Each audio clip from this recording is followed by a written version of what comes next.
Hiya Steve, lovely to meet up with you at the range again and do some further work on your swing. Thanks for the kind feedback as well via the email. Glad you won your match and you've got a far better understanding, more importantly, of the miss pattern that you get, etc., so that you can make the correct alterations when practicing.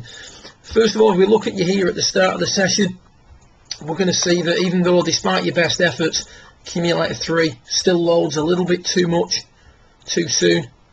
Rolling that club face behind you, rolling it open to the arc, moving the left arm away from the torso, off the rib cage, causing the shoulder plane to flatten too much. So despite your best efforts, still a little bit long and open and across the line at the top. That causes the plane to get a little bit too much behind you, coming into the golf ball. So the plane line, the swing direction, as we talked about yesterday, is shifted too much to the right, and as a result you've got to really release the golf club to shift things to the left. You can see a dramatic rate of closure on the club face. Body doesn't do a great deal through impact because it's your way of allowing the club to catch up or shift the plane left. So swing direction too much to the right at that point. So first thing we had to do was look at ways of attacking that first move in the golf swing, and what we've done here is we've told you to do the exact opposite of what you would normally do, which is counter rotate accumulator 3 all the way to P3 during the backswing. So if we stop you there at P3, I'm just going to slide that down and compare this footage. So this is you doing the drill. You can see as we take the club back now, there's no rotation whatsoever of the club face. So we're doing the opposite, much more hooded, if you will. I actually quite like the position you get in there at P2. You certainly make that work.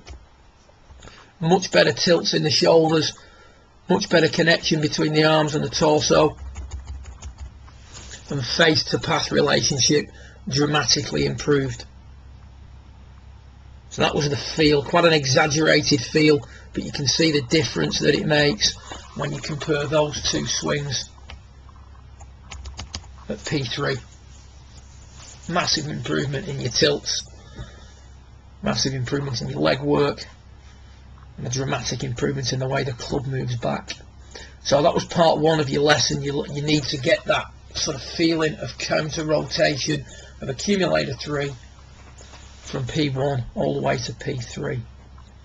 The feeling that we then wanted during the golf swing, so the second part of your session, was the feeling of hitting a bit of a pull shot, really trying to pull it left of a cane that we had in front of you, and that was designed to get the swing to be less out to the right. So if we look at you at P6 there now, this was you after spending some time trying to pull it left of the cane.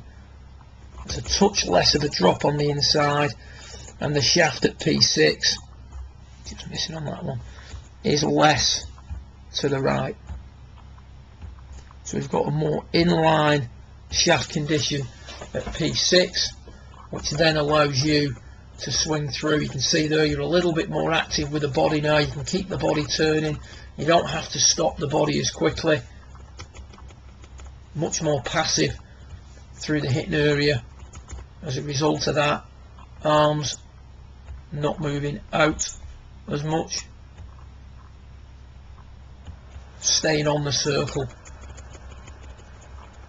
exiting in a much more appropriate position.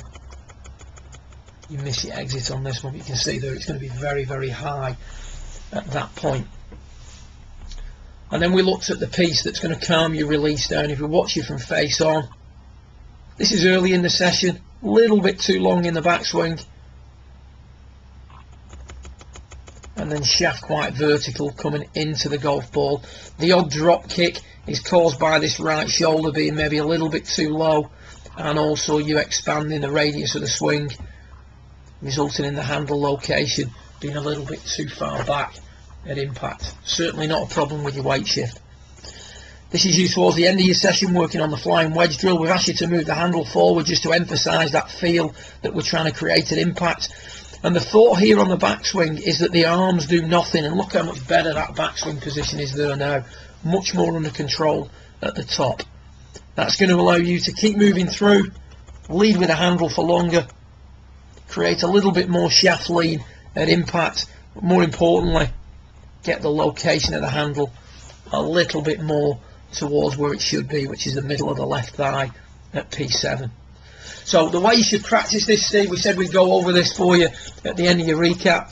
Start off your sessions maybe with a few flying wedge drills just to get you warmed up, just to get the handle leading through impact. Then spend a little bit of time working on your tilts, working on the feeling of accumulator 3, counter rotating, so just working on the mechanics. Whilst doing that, have a cane about 6-7 feet in front of you on your target line, making sure that just for 5 or 10 minutes every shot starts left of the cane. That's going to have the result of allowing you to feel a swing direction or a plane line that's shifted slightly left, combating your tendency of getting the shaft too much underneath and the horizontal swing plane too much to the right. Once you've done that, go back to hitting some nice little push draws just right of that cane, so you're always policing the starting direction of your golf ball during training. And then if you do start to slip underneath plane again, move back to the pulls left of the cane, using the flying wedge drill as you see fit to control the closure on the club face. Obviously, you had a great session. Hope this recap helps clarify it a little bit more. Good luck with it. I look forward to working with you again in the coming weeks. Well done.